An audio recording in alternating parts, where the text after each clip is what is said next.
Hello everyone, welcome to Naira study. अब आप सब कैसे हैं? आई होप कि आप सभी अच्छे होंगे और अपनी स्टडी को कंटिन्यू कर रहे होंगे। फ्रेंड्स, आज की वीडियो लेक्चर में हम पढ़ने वाले हैं जो सामाजिक अध्ययन आपका सब्जेक्ट हो जाता है, इसके लघुत्तरीय टाइप क्वेश्चंस की सीरीज को कंटिन्यू करेंगे। इससे पहले की वीडियोस को देखने के लिए आप लोग प्लेलिस्ट में जा सकते हैं, वहां पर आप लोग सीरियल वाइज चीज़ों को समझ सकते हैं, ठीक है ना, और तैयारी अच्छे से कर सकते हैं। तो चलते हैं क्वेश्चन की तरफ, स्टार्ट करते हैं। आज का पहला क्वेश्चन, जल संसाधन से आप क्या समझते हैं? तो जल संसाधन जल के वे स्रोत हैं जो मनुष्यों के लिए अत्यंत उपयोगी होते हैं। अधिकांश लोगों को जीवन हेतु ताज़े जल की आवश्यकता होती है। जल की उपस्थिति के कारण ही पृथ्वी पर जीवन संभव है। जल एक अक्षय प्राकृतिक संसाधन है। जल का उपयोग कृषि, औद्योगिकी, घरेलू एवं मनोरंजन के लिए तथा पर्यावरणीय गतिविधियों के लिए होता है। यानी कहने का मतलब ये है कि जल संसाधन के बारे में ज़रूरी नहीं है आप इस तरह से, जैसे किताबी भाषा में लिखा है, आप उस तरह से लिखें, क्योंकि अगर जल ना हो तो जीवन ही नहीं है ना। जल ही जीवन है, तो बिना जल के तो ज़िंदगी जी ही नहीं जा सकती। तो आप अपने तरीके से लिख सकते हैं कहाँ कहाँ पे जल का यूज़ होता है। हर वो चीज़ आप लिख सकते हैं जिसमें हम जल का यूज़ करते हैं, ठीक है।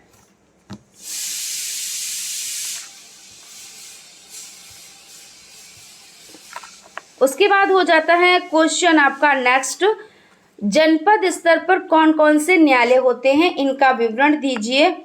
तो जनपद स्तर पर अधीनस्थ न्यायालय होते हैं। इनमें एक जिला न्यायाधीश का न्यायालय और दूसरा मुंसिफ न्यायाधीश का न्यायालय होता है। लेकिन यदि जिला स्तर पर देखा जाए तो 6 प्रकार के न्यायालय दृष्टिगोचर होते हैं। फौजदारी, दीवानी, भू राजस्व, विवाह और उपभोक्ता न्यायालय हो जाते हैं। उसके बाद नेक्स्ट क्वेश्चन पर चलते हैं। क्वेश्चन है, महाद्वीप किसे कहते हैं? तो महाद्वीप एक विस्तृत भूभाग पर फैलाव है जो पृथ्वी पर समुद्र से अलग दिखाई देता है। महाद्वीप को व्यक्त करने का कोई स्पष्ट मापदंड नहीं है। अलग अलग सभ्यताओं और वैज्ञानिकों ने महाद्वीप की अलग अलग परिभाषा दी है, पर आम राय यह है कि एक महाद्वीप धरती पर बहुत बड़ा विस्तृत क्षेत्र होता है। परंपरागत और गैर परंपरागत ऊर्जा के जो स्रोत हैं उनके बारे में आपको बताना है। क्वेश्चन है, परंपरागत और अपरंपरागत यानी गैर परंपरागत ऊर्जा के बारे में बताइए और दोनों के दो दो उदाहरण दीजिए। तो आपको हो जाता है परंपरागत ऊर्जा। ऊर्जा के परंपरागत स्रोत वे हैं जिनका उपयोग प्राचीन काल से किया जा रहा है। ईंधन तथा जीवाश्मी ईंधन परंपरागत ऊर्जा के 2 मुख्य स्रोत हैं।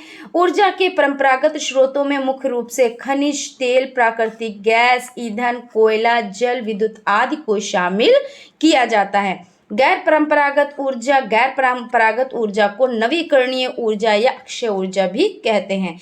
गैर परंपरागत ऊर्जा के स्रोतों में सौर ऊर्जा, पवन ऊर्जा, जैव ऊर्जा, ईंधन प्रदान करने वाली विद्युत वहन ज्वारीय ऊर्जा, हाइड्रोजन ऊर्जा तथा भूतापीय ऊर्जा शामिल की जाती है।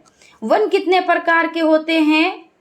तो इसमें समझ लेते हैं। वन मुख्य रूप से 6 प्रकार के होते हैं, जैसे आर्द्र उष्ण कटिबंधीय वन, शुष्क उष्ण कटिबंधीय वन, पर्वतीय उप उष्ण कटिबंधीय वन, उप अल्पाइन, उप शीतोष्ण तथा शीतोष्ण, जिन्हें 16 मुख्य वन प्रकारों में उप विभाजित किया जाता है। तो उप विभाजित यानी पहले 6 प्रकार के हैं, उनको उप विभाजित किया गया है। इन्हें संक्षेप में हम इस प्रकार भी समझ सकते हैं। उष्ण कटिबंधीय सदाबहार वन, उष्ण कटिबंधीय पर्णपाती वन, उष्ण कटिबंधीय कटीले वन और पर्वतीय वन और दलदली वन हो जाते हैं, ठीक है।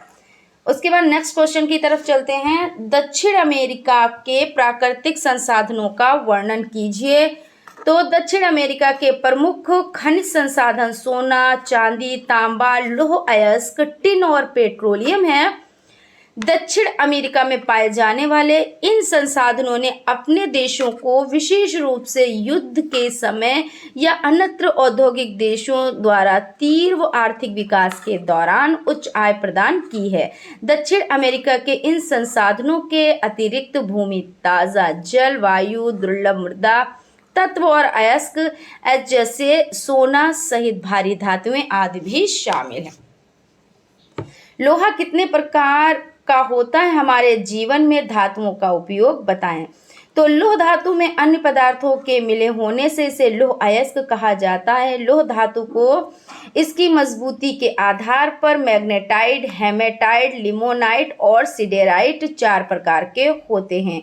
उपयोग: लौह धातु का विभिन्न कार्यों में प्रयोग होता है।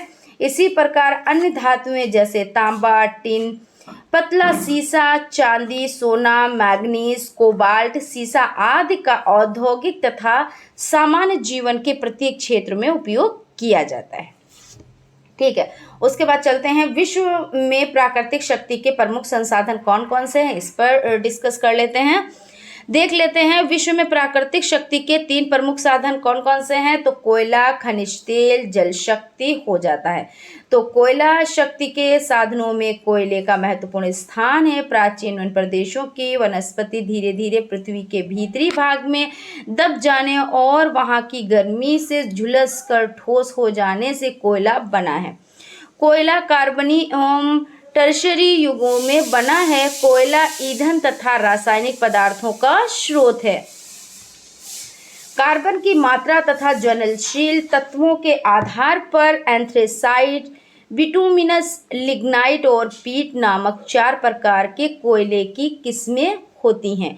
खनिज तेल पेट्रोलियम पदार्थ जलज चट्टानों में पाया जाता है जो वनों एवं समुद्रिक जीव जंतुओं के दब जाने से बना है। तेल प्रायः नमकीन जल और गैसों के साथ मिला पाया जाता है। पेट्रोलियम का उपयोग परिवहन के साधनों के संचालन में किया जाता है। इसके अतिरिक्त रासायनिक पदार्थ, कृत्रिम रबड़, विस्फोटक पदार्थ, सुगंधित द्रव्य, नायलॉन, प्लास्टिक आदि के निर्माण में भी पेट्रोलियम का प्रयोग किया जाता है। ठीक, अब देख लेते हैं जल विद्युत शक्ति। तो शक्ति के साधनों में जल विद्युत का प्रमुख स्थान है।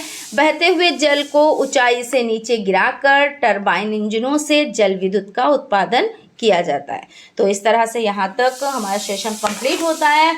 फ्रेंड्स, आई होप आप लोगों को सेशन अच्छा लग रहा होगा, और अगर सेशन अच्छा लग रहा है तो एक लाइक ज़रूर कीजिएगा, और अगर अभी तक आप लोगों ने चैनल को सब्सक्राइब नहीं किया है तो प्लीज़ सब्सक्राइब कर लीजिएगा और बेल आइकन को भी ज़रूर प्रेस कर लीजिएगा, जिससे जो भी नोटिफिकेशन आए वो आप तक पहुंच पाए।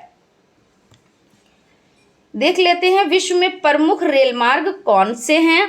तो विश्व के प्रमुख रेल मार्गों में निम्नलिखित का नाम उल्लेखनीय है। उत्तरी ट्रांस महाद्वीपीय रेल मार्ग, यह यूएस के सेटल नगर से न्यूयॉर्क तक जाता है। उसके बाद है मध्य ट्रांस महाद्वीपीय रेल मार्ग, तो ये यूएसए के सैन फ्रांसिस्को नगर से न्यूयॉर्क तक जाता है। और दक्षिणी ट्रांस महाद्वीपीय रेल मार्ग, तो यह यूएसए के लॉस एंजल्स से न्यूयॉर्क तक व न्यू ऑरलियंस तक जाता है। कैनेडियन पैसिफिक रेल मार्ग यह कनाडा के हैलिफैक्स से वैंकूवर तक जाता है। और कैनेडियन नेशनल रेल मार्ग यह कनाडा के सेंट जॉन नगर के वैंकूवर तक जाता है। और ट्रांस साइबेरियन रेल मार्ग यह विश्व का सबसे लंबा रेल मार्ग है। पूर्व सोवियत संघ के लेनिनग्राड नगर से मॉस्को होता हुआ व्लादिवोस्टोक तक जाता है। ट्रांस काकेशियन रेल मार्ग यह पूर्व सोवियत संघ के बाटूम से फरगाना व कुश्क तक जाता है। कैप काहिरा रेल मार्ग यह अफ्रीका का सबसे लंबा रेल मार्ग है। यह दक्षिण अफ्रीका गणराज्य के केप टाउन नगर से मिस्र के काहिरा नगर तक जाता है। ओरिएंटल एक्सप्रेस रेल मार्ग यह यूरोप का सबसे महत्वपूर्ण रेल मार्ग है, जो फ्रांस के पेरिस नगर से टर्की के कुस्तुंतनिया नगर तक जाता है। ट्रांस इंडियन रेल मार्ग यह दक्षिण अमेरिका महाद्वीप का सबसे महत्वपूर्ण रेल मार्ग है और चिली के वालपैरेंजो से अर्जेंटीना के ब्यूनस आयर्स नगर तक जाता है। ऑस्ट्रेलियाई ट्रांसकॉन्टिनेंटल रेल मार्ग, यह ऑस्ट्रेलिया महाद्वीप का सर्वाधिक महत्वपूर्ण रेल मार्ग है और पर्थ नगर से सिडनी नगर तक जाता है। क्वेश्चन चलते हैं नेक्स्ट क्वेश्चन पर, देख लेते हैं। संचार का अर्थ स्पष्ट करते हुए संचार के विभिन्न साधनों की उपयोगिता बताएं। या क्वेश्चन है अथवा करके किन्हीं दो संचार साधनों के नाम लिखिए और उनकी उपयोगिता का उल्लेख कीजिए। तो संचार का अर्थ हो जाता है, संचार से तात्पर्य शब्दों, पत्रों, सूचनाओं या संदेशों द्वारा विचारों एवं समितियों के विनिमय से होता है। संचार एक लगातार चलने वाली प्रक्रिया है। संचार में सभी चीजें शामिल हैं जिनके माध्यम से व्यक्ति अपनी बात दूसरे व्यक्ति के मस्तिष्क में डालता है। संचार का अर्थ पुल है। इसके अंतर्गत कहने, सुनने और समझने की व्यवस्थित तथा निरंतर प्रक्रिया सम्मिलित होती है। संचार द्विमार्गीय प्रक्रिया है। संचार के साधनों की उपयोगिता, तो सूचना में संचार प्रौद्योगिकी द्वारा प्रदत्त विभिन्न साधन लाभदायक हैं। इंटरनेट सुविधा के माध्यम से आप प्राथमिक स्तर से लेकर उच्च स्तर की शिक्षा से संबंधित जानकारी प्राप्त कर सकते हैं। आधुनिक समय में यह सूचना जानकारी प्राप्ति का मुख्य साधन बन गया है। वर्तमान समय में प्रत्येक विद्यालय, शिक्षा कक्षा या प्रत्येक ऐसा संस्थान जहां शिक्षा प्राप्ति से संबंधित क्रियाकलाप किया जा रहा है में इसकी अनुपस्थिति अनिवार्य हो गई है। प्रत्येक प्रशिक्षक अपने शिक्षक कार्य में इस सुविधा का प्रयोग कर रहे हैं। कभी कभी छात्रों को नवीनतम सूचनाओं से संबंधित गृह कार्य दिया जाता है जिसे पूरा करने के लिए छात्र इंटरनेट की सहायता लेते हैं। इंटरनेट से आप सूचनाओं को खोज कर उन्हें पढ़ सकते हैं। यदि आप चाहें तो उसे सुरक्षित भी कर सकते हैं जिससे पुनः आवश्यकता पड़ने पर उसे तुरंत प्राप्त किया जा सकता है। वीडियो डिस्क सुविधा द्वारा छात्र अध्ययन से संबंधित पाठ्य सामग्री को इस वीडियो डिस्क में संग्रहित कर लेते हैं जिससे आवश्यकता पड़ने पर एक छात्र द्वारा दूसरे छात्र को अध्ययन हेतु दी जा सके। वर्तमान समय में शिक्षक भी इस सुविधा का प्रयोग कर रहे हैं। कंप्यूटर शिक्षक अनुदेशन की प्रक्रिया को कंप्यूटर के प्रयोग द्वारा बिल्कुल परिवर्तित कर दिया जाता है यानी गया है। आज प्रदेश की प्रत्येक माध्यमिक विद्यालय से लेकर इंस्टीट्यूशन, नवोदय विद्यालय, यहाँ तक कि प्रत्येक प्राइवेट विद्यालयों की कक्षाओं में इनका प्रयोग किया जा रहा है। कंप्यूटर को शिक्षण पाठ्यक्रम का एक महत्वपूर्ण अंश माना जाने लगा है। दूरदर्शन, हमारे देश में टेलीविजन परिदृश्य में हुए परिवर्तन हो रहे हैं। वर्तमान में प्राइमरी से लेकर उच्च शिक्षा तक के यूजीसी के शैक्षणिक कार्यक्रमों का दूरदर्शन प्रसारण कर रहा है। दूरदर्शन तथा अन्य संगठन जैसे इंदिरा गांधी राष्ट्रीय खुला विश्वविद्यालय, राष्ट्रीय शैक्षिक अनुसंधान तथा प्रशिक्षण परिषद, एनसीईआरटी शिक्षा विभाग दूरदर्शन को एक शिक्षा के माध्यम के रूप में प्रयोग कर रहे हैं। टेलीविज़न का शैक्षिक कार्यक्रमों का एक जनसेवा के रूप में अपनी स्थापना से लेकर आधुनिक समय में व्यापक रूप ले चुका है और लोग अपनी रुचि के अनुसार कार्यक्रम देखते हैं। दूरदर्शन के माध्यम से उत्तर प्रदेश सरकार तथा भारत सरकार के शैक्षणिक तथा विभिन्न क्षेत्रों में सामाजिक चेतना जागृत करने वाले कार्यक्रम नियमित रूप से प्रसारित होते रहते हैं। टेलीकॉन्फ्रेंसिंग, तो टेलीकॉन्फ्रेंसिंग एक ऐसी प्रक्रिया है जिसके द्वारा दो या दो से अधिक क्षेत्रों से कई व्यक्ति किसी समस्या एवं विषय पर एक दूसरे से संचार के द्वारा अपने विचारों का आदान प्रदान कर सकते हैं। और तकनीकी में टेलीविज़न, रेडियो, उपग्रह, इलेक्ट्रॉनिक बोर्ड, वीडियो, टेक्स्ट आदि का प्रयोग किया जाता है। रेडियो, आधुनिक संचार के समस्त माध्यमों में रेडियो सर्वसुलभ माध्यम है। सन 1962 ईस्वी में भारत में एक नियमित प्रसारण सेवा के लिए भारत सरकार तथा एक निजी संस्था इंडियन ब्रॉडकास्टिंग कंपनी के मध्य एक समझौता हुआ। इसके अंतर्गत रेडियो लाइसेंस बनवाना आवश्यक कर दिया गया तथा लाइसेंस शुल्क के रूप में 60% सरकार को तथा 40% ब्रॉडकास्टिंग कंपनी को मिलना निश्चित हुआ। उसी समय मुंबई केंद्र का उद्घाटन 23 जुलाई सन 1927 तथा कोलकाता केंद्र का उद्घाटन 26 अगस्त सन 1927 को हुआ। तो इस तरह से आपने देखा, जो आपका क्वेश्चन है उसको आप कंप्लीट कर रहे हैं कि संचार के साधनों की क्या उपयोगिता है।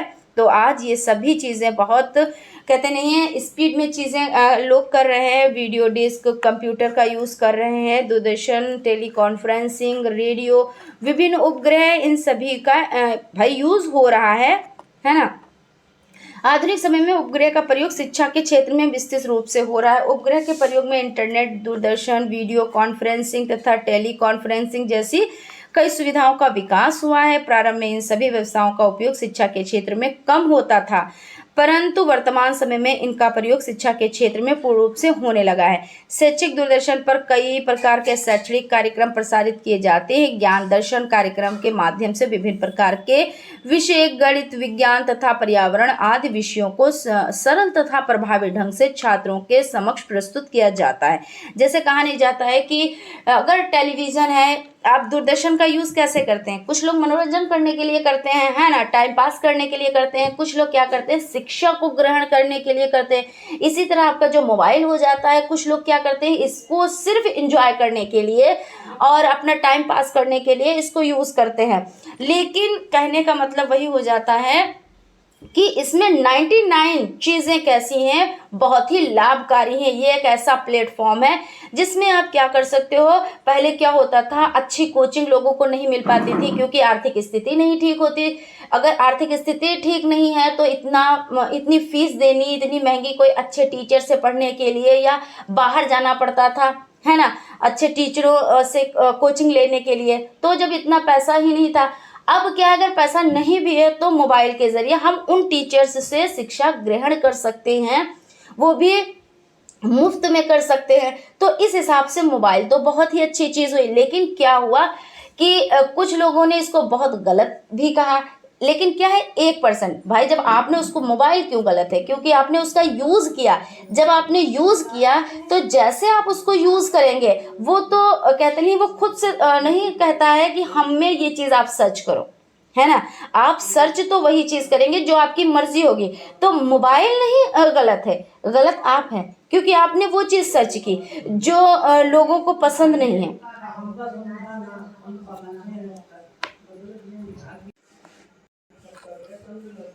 चलिए यहाँ पे समझ लेते हैं। उपग्रह के माध्यम से ही छात्र अनेक शिक्षा शास्त्रियों के विचारों को घर बैठकर ही सुन सकता है। देखिए, ये वही चीज़ आ गई कि पहले क्या होता था कि लोगों को जाना पड़ता था और बड़ी बड़ी कोचिंग को अटेंड करने के लिए बहुत ज़्यादा पेमेंट देना होता था। लेकिन आज क्या है, घर बैठकर ही हमें शिक्षा मिलती है, शिक्षा मिल जाती है, और जिसके लिए हमें कुछ पे भी नहीं करना पड़ता है। तो ये सब किसके माध्यम से हुआ, है ना, संचार के माध्यम से हुआ। संचार साधनों का शिक्षा के क्षेत्र में बड़े स्तर पर उपयोग का श्रेय उपग्रह को ही जाता है, क्योंकि रेडियो, इंटरनेट, टेलीफोन, दूरदर्शन आदि में उपग्रह का प्रयोग प्रत्यक्ष एवं अप्रत्यक्ष रूप से आवश्यक होता है। उपग्रह व्यवस्था ने छात्रों के वैज्ञानिक दृष्टिकोण के विकास में महत्वपूर्ण योगदान दिया। दूरस्थ शिक्षा के क्षेत्र में भी उपग्रहों का प्रयोग व्यापक स्तर पर किया जा रहा है। वर्तमान समय में विश्व के किसी भी स्थान पर बैठकर इंटरनेट के द्वारा अपनी आवश्यकता के अनुसार शिक्षण अधिगम सामग्री को प्राप्त किया जा सकता है। तो ये आपने कंप्लीट कर लिया। उसके बाद चलते हैं नेक्स्ट क्वेश्चन की तरफ। प्रधानमंत्री के कार्य एवं शक्तियां बताएं। इस तरह के भी क्वेश्चंस एग्जाम में बनते हैं, देख लेते हैं। प्रधानमंत्री परिषद का निर्माता होता है। प्रधानमंत्री लोकसभा भंग करने का भी परामर्श राष्ट्रपति को दे सकता है। प्रधानमंत्री कार्यपालिका का वास्तविक प्रधान होता है और प्रधानमंत्री मंत्रिमंडल का अध्यक्ष होता है, और वही मंत्रिमंडल की बैठकों की अध्यक्षता एवं उनका संचालन भी करता है। प्रधानमंत्री सरकार की नीतियों का निर्धारण करता है। प्रधानमंत्री राष्ट्र के विकास की योजनाओं का निर्माण करता है तथा प्रधानमंत्री योजना आयोग का अध्यक्ष होता है। प्रधानमंत्री विदेशी नीति का निर्माता होता है। यह विदेशों से संधियां तथा समझौते करने के लिए विदेशों की यात्रा भी करता है, और प्रधानमंत्री राष्ट्रपति तथा मंत्रिमंडल दोनों के मध्य संपर्क सूत्र की प्रमुख कड़ी है।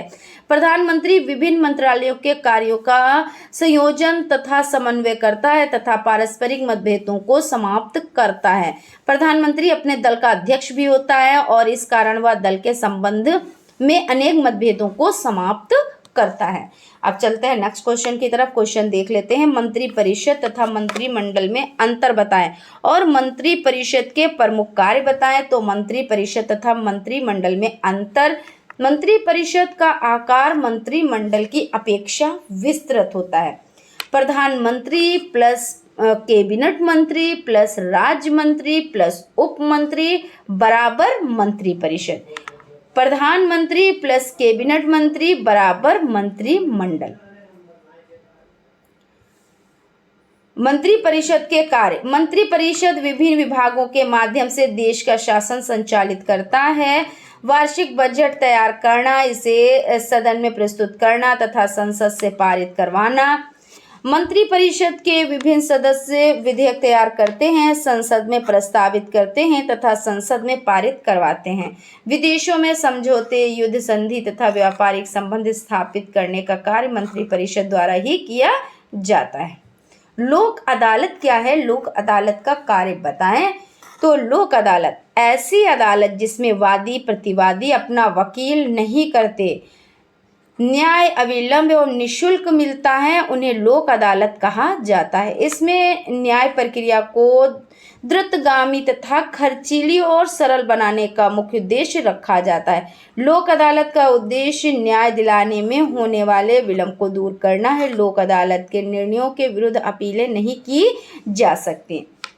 लोक अदालत का कार्य शीघ्र एवं निःशुल्क न्याय प्रदान करना, आपसी समझौते के आधार पर मुकदमों का निपटारा करना। उच्चतम न्यायालय के न्यायाधीशों की नियुक्ति किस प्रकार से की जा सकती है, वर्णन कीजिए। अथवा उच्चतम न्यायालय का न्यायाधीश बनने हेतु क्या क्या योग्यताएं होनी चाहिए।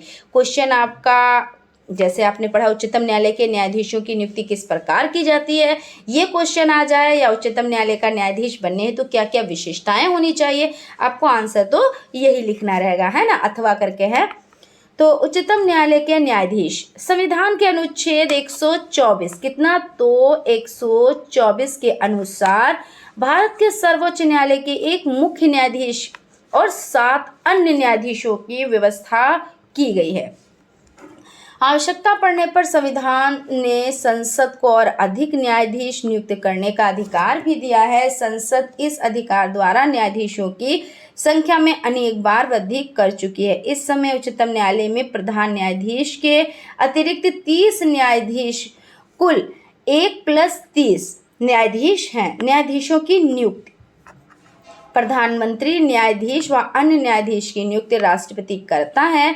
प्रधान न्यायाधीश की नियुक्ति के लिए राष्ट्रपति सर्वोच्च न्यायालय या राज्यों के उच्च न्यायालयों के ऐसे न्यायाधीश से जिन्हें उचित अनुभव हो परामर्श ले सकता है। प्रधान न्यायाधीश के बाद राष्ट्रपति मुख्य न्यायाधीश के परामर्श पर अन्य न्यायाधीशों की नियुक्ति करता है। 7 फरवरी 1994 में सर्वोच्च न्यायालय के एक महत्वपूर्ण निर्णय के अनुसार उच्चतम न्यायालय तथा उच्च न्यायालय के न्यायाधीशों की नियुक्ति एवं उनके स्थानांतरण के विषय में देश के प्रधान न्यायाधीश का परामर्श सर्वप्रिय होगा। सर्वोच्च न्यायालय में कुल 31 न्यायाधीश हैं। सर्वोच्च न्यायालय के न्यायाधीश 65 वर्ष की आयु तक अपने पद पर बने रहते हैं। सर्वोच्च न्यायालय के न्यायाधीशों की योग्यताएं, तो वह यानी वो भारत का नागरिक हो और वो किसी एक अथवा अधिक उच्च न्यायालयों में कम से कम 5 वर्ष तक वकालत कर चुका हो। वह किसी एक या अधिक उच्च न्यायालयों में 10 वर्ष तक वकील के रूप में कार्य कर चुका हो और उसकी आयु 65 वर्ष से अधिक ना हो। ये आप लोगों के लिए बहुत ज़्यादा इंपॉर्टेंट क्वेश्चन हो जाता है। इसके जो पॉइंट्स हैं आप लोग बहुत अच्छे से याद कर लीजिएगा, क्योंकि इसमें बहुविकल्पीय टाइप के क्वेश्चंस भी इस तरह से पूछ लिए जाते हैं, लघु भी पूछ लिए जाते हैं और लघु। तो जब चीज़ें पता होंगी आपको तो क्वेश्चन किसी भी टाइप का आ जाए आप कर पाओगे। जिला न्यायालय पर संक्षिप्त टिप्पणी लिखिए। तो जनपदीय न्यायालय प्रणाली के अंतर्गत जनपद के दीवानी, फौजदारी एवं राज्य से संबंधित सभी न्यायालय और न्यायाधीश आते हैं।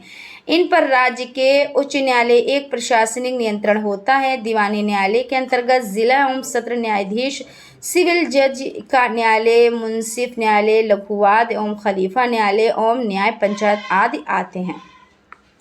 राजस्व न्यायालय वर्तमान में उच्च न्यायालय के अधीन राजस्व परिषदें, कमिश्नर, जिलाधीश परगनाधिकारी, तहसीलदार और नायब तहसीलदार अदालतें होती हैं। इन अदालतों में लगान, मालगुजारी आदि के मुकदमे की सुनवाई की जाती है। न्याय पंचायत क्या होता है, इसको देख लेते हैं। फौजदारी क्षेत्र में सबसे निम्न स्तर पर न्याय पंचायतें आती हैं। न्याय पंचायतें 250 रुपये तक जुर्माना कर सकती हैं, किंतु ये कारावास का दंड नहीं दे सकती। फौजदारी न्यायालय क्या है?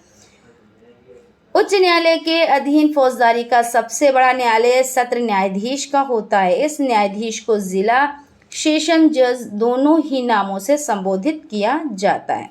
उसके बाद आपका क्वेश्चन हो जाता है निम्न पर टिप्पणी लिखिए। तो एशिया और यूरोप पर आपको टिप्पणी लिखनी है। तो देख लेते हैं। एशिया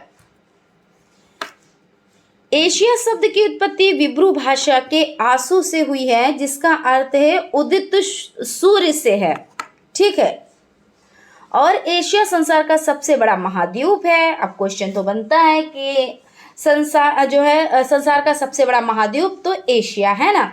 यहाँ विश्व की लगभग 60% जनसंख्या, सर्वाधिक जनसंख्या वाला महाद्वीप निवास करती है ना।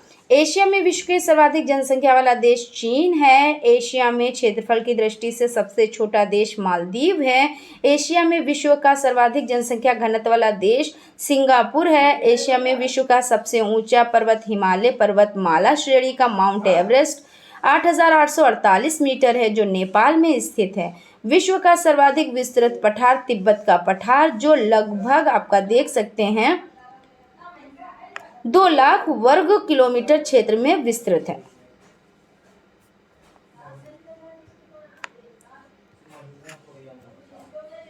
यूरोप, एशिया महाद्वीप को यूरोप से अलग करने वाला पर्वत काकेशस है। यूरोप महाद्वीप में 50 देश हैं। यूरोप महाद्वीप क्षेत्रफल की दृष्टि से ऑस्ट्रेलिया को छोड़कर अन्य सभी महाद्वीपों से छोटा है।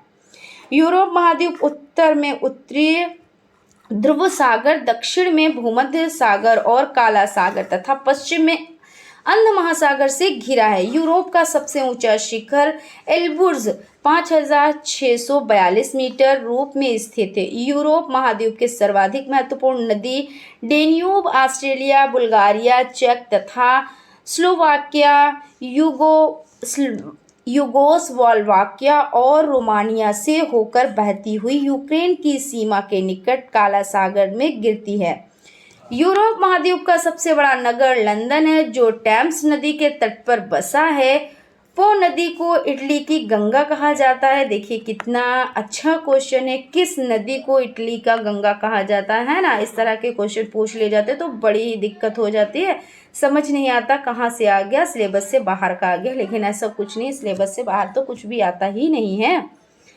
यूरोप के अधिकांश देश को 3 ओर से सागरों द्वारा घिरा होने के कारण प्रायद्वीपीय का महाद्वीप कहा जाता है। यूरोप का यूक्रेन गणराज्य विश्व का प्रमुख गेहूं उत्पादक क्षेत्र है, जो विश्व का अन्न भंडार या रोटी की डलिया कहलाता है। पेरिस को विश्व का सबसे सुंदर नगर माना जाता है। फ्रांस को सुरा और सुंदरियों का देश कहा जाता है, क्योंकि सेम्पम शराब विश्व में सबसे अधिक फ्रांस में मिलती है। यूरोप में फिनलैंड को झीलों का देश कहा जाता है। इटली को यूरोप का भारत कहा जाता है, क्योंकि यह भी भारत की तरह कृषि प्रधान देश की श्रेणी में आता है।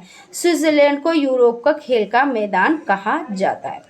तो इस तरह से यहाँ पे आपका सेशन कंप्लीट होता है। फ्रेंड्स, आई होप आप लोगों को सेशन अच्छा लगा होगा, और अगर सेशन अच्छा लगा है तो एक लाइक ज़रूर कीजिएगा। और अगर अभी तक आप लोगों ने चैनल को सब्सक्राइब नहीं किया है तो चैनल को सब्सक्राइब भी कर लीजिएगा और बेल आइकन को भी ज़रूर प्रेस कर लीजिएगा। Thank you.